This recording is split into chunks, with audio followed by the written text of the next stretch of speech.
주를 사랑하시고 예수님의 재림을 기다리시는 성도 여러분 안녕하십니까? 말세 중에 말세인 오늘날 세계 최강 군사 강국인 미국은 이란과 전쟁을 하고 있습니다. 또 러시아는 이웃나라 우크라이나와 4년째 전쟁 중에 있습니다. 이 세상은 어디에도 안전지대가 없습니다. 온 세상이 전쟁의 정신으로 분비되고 있습니다. 마태복음 24장의 제자들이 예수님께 주의 임하심과 세상 끝에 무슨 징조가 있습니까? 라는 질문에 대한 주님의 답변 가운데 사람의 미혹, 즉 거짓 그리스도를 조심하고 그리고 민족이 민족을 나라가 나라를 대적하여 일어나겠고 곳곳에 기근과 지진이 있으리라 라고 말씀하셨습니다. 그리고 계시록에도 말세에 전쟁이 난무할 것을 이렇게 예언하였습니다.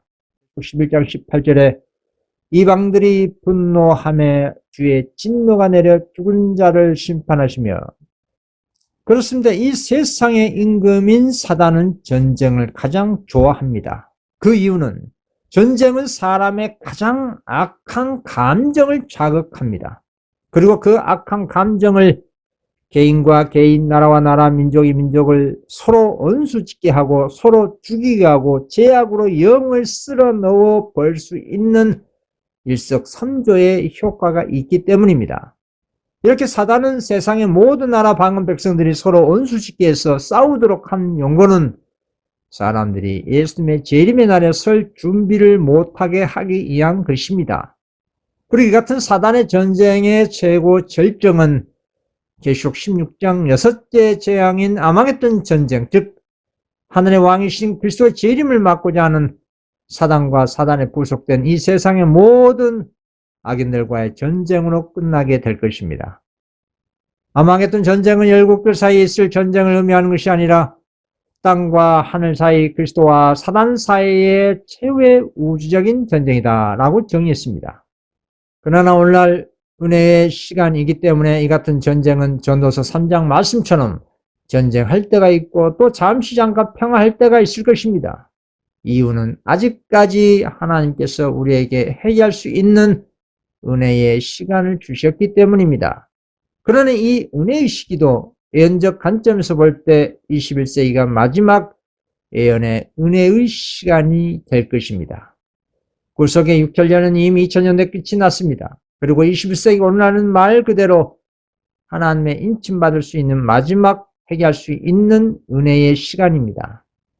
오늘날 21세기가 마지막 은혜의 시간이라는 것을 알 수 있는 유일한 방법은 성경 예언의 마지막 사건, 짐승의 표, 즉 1월 법령을 미국에서 제정되는 사건을 통해 재림이 임박했다는 사실을 확인할 수가 있는 것입니다. 물론 그 전에 짐승의 표가 성취되는 사건 전에 먼저 성취되는 사건이 있습니다.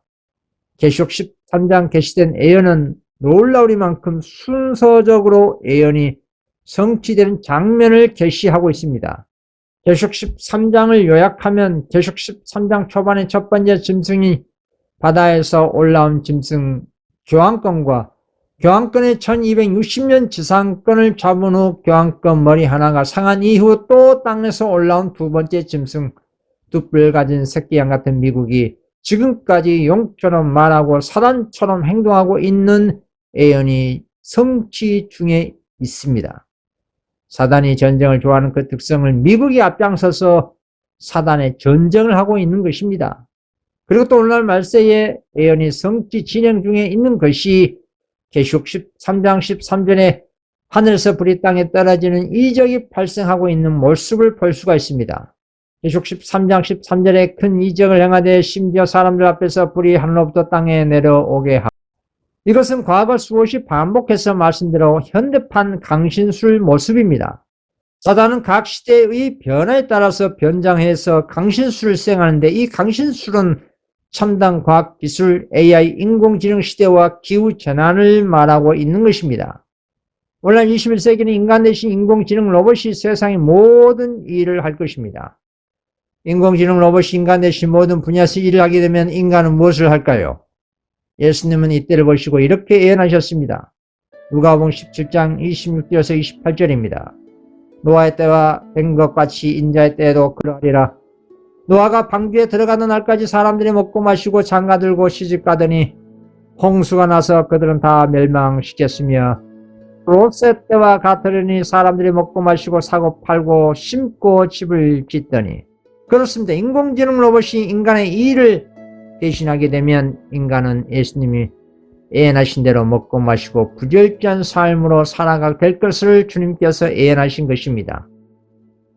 인공지능 로봇이 인간 대신 모든 분야에서 일을 하게 되면 인간은 보편적 부를 축적하게 될 것입니다. 그만큼 인공지능 로봇 중심으로 경제 시스템이 세상이 돌아가면 인간의 삶은 그만큼 육신적으로 풍요로울 수밖에 없게 됩니다. 이런 물질적 부여로 부족할 것이 없는 현실 상황이 발생하면 세상은 이것이 지상 천국이라고 할 것입니다. 하지만 인간의 게으름은 저주가 될 것이고 신앙과 영성은 극도로 타락하게 될 것입니다. 노동은 주님께서 인간에게 주신 죄의 유혹에 대한 방벽으로 주신 것입니다. 게으르고 먹고 마시는 부절전 생활로 하늘에 들어가는 사람은 지구상에 단 한 명도 없을 것입니다. 도리어 둘째 사망으로 들어가게 될 것입니다. 선사들과 우리의 믿음의 조상들은 모두 부지런한 복음의 일꾼들이었습니다.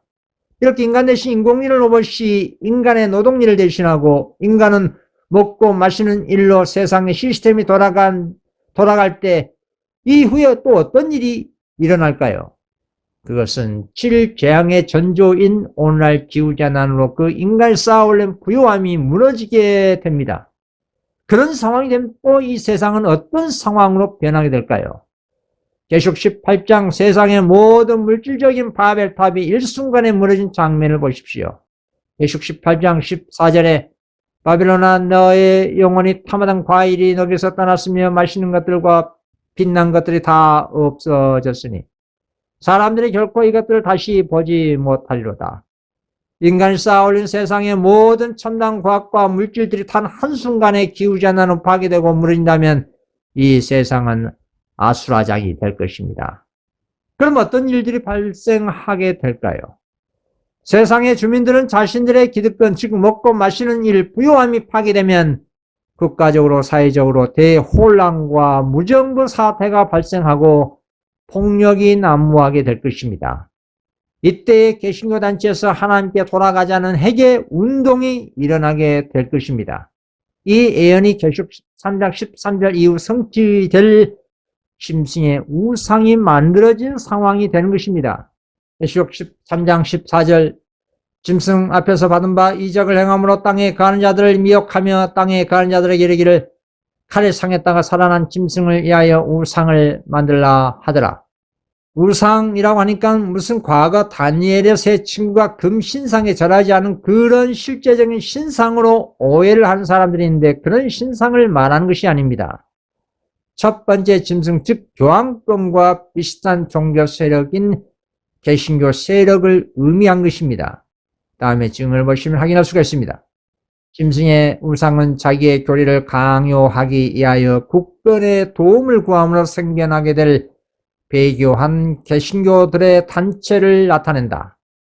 이 같은 물질적 풍요로움에 취해 멸망이 호련히 오는 이 같은 현상은 과거 노아 시대 때 그리고 롯의 시대 때 소돔에서 일어난 멸망이 오늘날 말세에도 반복될 것입니다.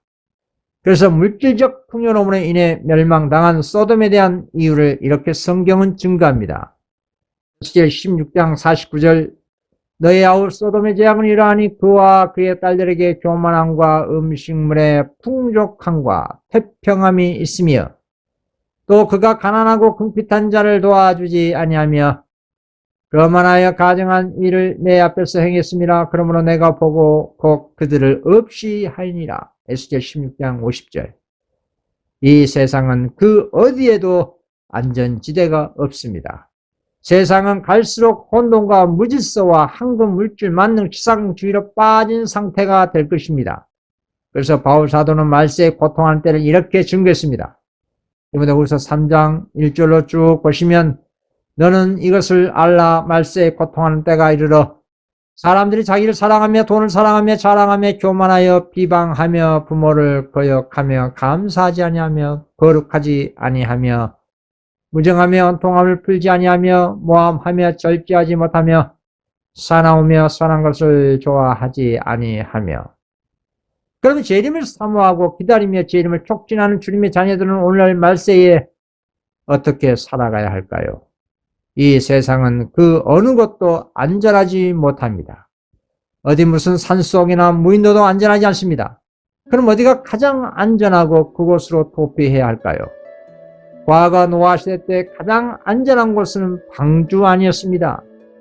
오늘날도 방주 안으로 들어가야 할 것입니다. 오늘날의 방주는 어딜까요? 교회라고 생각하는 사람도 많이 있을 것입니다. 그러나 가장 위험한 곳이 오늘날 말세의 라오디게아 교회입니다.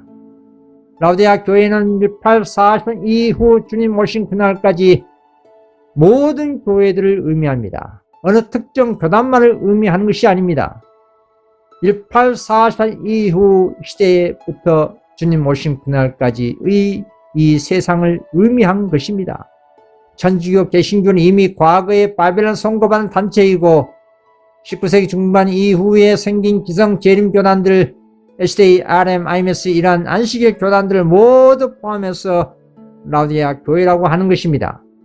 이런 재림 교단들의 영적 타락을 주님께서는 이렇게 책망하셨습니다.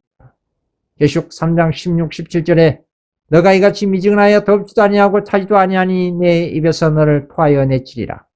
너가 말하기를 나는 부자라 부유하여 부족한 것이 없다 하나 너의 공고한 것과 가련한 것과 가난한 것과 눈먼 것과 벌거벗은 것을 알지 못하도다.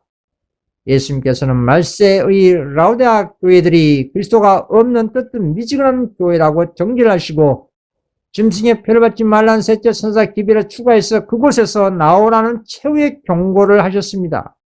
계시록 18장 4절에 또 내가 들으니 하늘로서 다른 음성이 나서 가로되 내 백성아 거기서 나와 그의 제의에 참여하지 말고 그가 그의 받을 재앙들을 받지 말라. 그렇습니다. 오늘날 가장 안전한 방주는 하늘새 예루살렘 성이 구원의 방주입니다. 이 세상에 타락한 모든 교회에서 나와서 믿음으로 하늘새 예루살렘 도성으로 들어가는 것이 가장 안전한 구원의 방주가 될 것입니다. 그리스도와 계신 하늘새 예루살렘 도성이 가장 안전한 곳입니다. 우리는 셋째 천사 기별에 포함된 예수 믿음으로 들어갈 수가 있습니다. 하늘새 예루살렘 도성 안에 이 땅에 살고 있는 하나님 자녀들이 어떻게 들어갈 수가 있을까요? 증언을 보시기 바랍니다. 셋째 천사는 저들을 지성소로 향하게 하였으며 과거의 기별들의 경험을 가진 자들은 그들에게 하늘 성소의 길을 가르쳐 주었다. 많은 사람들이 새 천사의 기별 가운데 있는 완전한 진리의 연결을 보고 그 순서대로 즐거이 받아들여 믿음으로 예수님을 따라 하늘 성소로 들어갔다. 이 기별들은 하나님의 백성들에게 닻이 된다고 했다. 이 기별들을 이해하고 받아들인 자들은 사단의 수많은 미혹에 빠지는 일이 없을 것이다. 우리 예수님께서는 우리의 마음을 성소로 향하게 하시고 그분이 그것에 들어가 성소를 정결케 하는 일과 이스라엘의 특별한 속죄를 하고 계심을 알도록 하셨습니다. 영적 이스라엘 백성을 의미합니다. 이 세 천사의 기별을 오늘날 지성시대의 온전한 진리의 복음 기별입니다. 이 기별을 참으로 마음에 믿고 순종한 사람들에게는 사단의 미혹에 빠지지 않을 온전한 닻이 될 것입니다. 우리가 믿음으로 지성소에 들어갈 때 예수님을 발견할 수가 있습니다. 셋째 천사 기별을 믿음으로 말미암아 그리스도께서 계신 하늘 성소 안으로 들어가는 것입니다. 그래 오늘날 예수님을 만날 수가 있는 것입니다. 예수님을 진리의 기별을 만날 수 있는 놀라운 복음이고 이 천국 복음으로 말미암아 우리가 안전할 수가 있습니다. 우리 예수님을 지성소에 들어가 참으로 만난 사람은 자신의 신앙 부흥과 본성 교육 사업을 이룰 수가 있습니다. 셋째 천사 기별에 의해 예수님 만난 사람은 그 신앙 부흥과 개혁은 열매로 이렇게 나타나게 될 것입니다. 진리와 오류가 섞이고 타락한 바벨론의 혼잡한 곳에서 용기 있게 나오게 될 것입니다. 셋째 천사 기별에 대한 더욱 전진된 깨달음으로 이 세상을 지속적으로 포기하고 생명의 좁은 길로 전진하게 될 것입니다. 믿음으로 끊임없이 지성소를 바라봅니다. 그리스도의 중보, 사역과 성소, 정결의 의미를 깨닫게 됩니다. 하늘 시민권에 실제로 참여합니다. 알곡이 가라지에서 분리됩니다.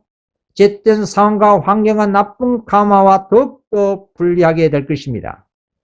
담대히 셋째 선사 기별로 인친 성교 사회에 온전히 자신을 헌신하게 될 것입니다. 이것이 오늘날 셋째 선사 기별에 의한 재림 운동이라고 하는 것입니다. 셋째 선사, 그리고 넷째 선사, 그리고 마지막으로 내려온 다섯 번째로 내려온 수많은 천사들의 사명은 짐승의 표를 받지 말라는 단순 경고가 아니라 한 백성을 그리스도가 계신 하늘 성소로 인도하여 예수님을 만나도록 하는 마지막 천국 복음입니다. 여러분, 예수님을 만나는 기쁜 소식만큼 더 큰 복음이 이 세상에 어디 있을까요? 셋째 천사 기별은 지성소에 계신 예수님을 만나는 최고의 힘센 복음입니다.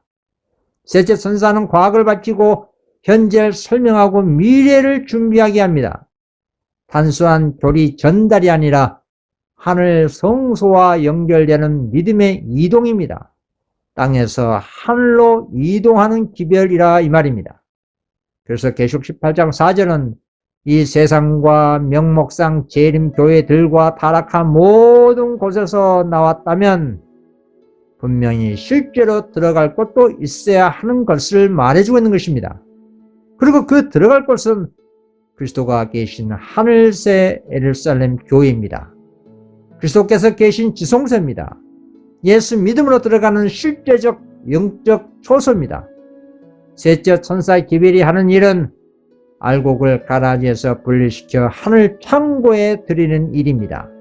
이 같은 분리시키는 일은 실제적으로 이 기별을 깨닫는 성도들이 할 때 그 천사를 상징표상 대표한다고 하는 것입니다.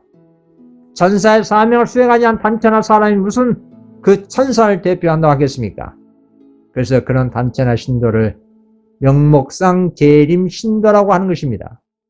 셋째 천사 기별은 단순히 정보 전달이 아니라 하나님께 대한 충성의 시험이고 인치는 역사고 하나님의 것을 세상과 구별하는 그런 역사입니다. 결국은 외형적 교회와 참된 교회가 분리됨을 의미한 것이고 이 세상의 땅의 조직과 하늘 교회가 구별됨을 의미한 것입니다. 셋째 천사 기별은 사람을 단순히 이 세상 바벨론 교회에서 다른 바벨론 교회로 이동하여 옮기는 것이 아니라 예수 믿음으로 그리스도께서 계신 하늘 성소 안으로 들어가게 하는 마지막 재림 운동이라는 사실입니다. 그런데 참 안타까운 실상은 이 같은 셋째 천사 기별에 대해 100명 중에 단 한 사람도 올바르게 스스로 이해하는 사람이 없다는 것입니다. 과거 역사에도 그랬습니다. 노아 홍수 때 살아남아 구원받은 사람은 노아 식구 8명이라는 사실은 기독교인들 뿐만 아니라 이방인 불신자들도 잘 아는 이야기가 됐습니다. 그런데 노아 당시 세상의 사람들이 왜 물러 망했을까요? 망한 이유는 하나님이 설계하고 노아가 건조한 방주 안에 들어가지 않았기 때문입니다.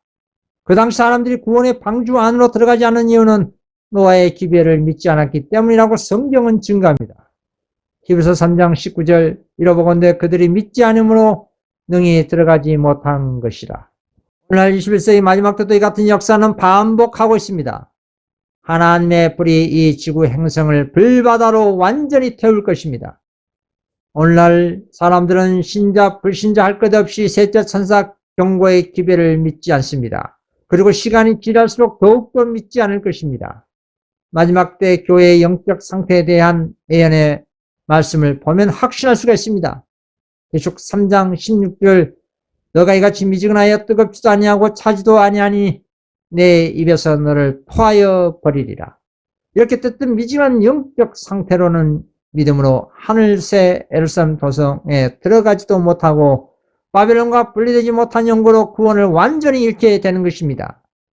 그러나 사람들은 믿지 않습니다. 왜냐하면 거의 모든 사람들이 자신들이 몸담고 있는 교단과 교파가 구원이 있는 교회라고 생각하기 때문입니다.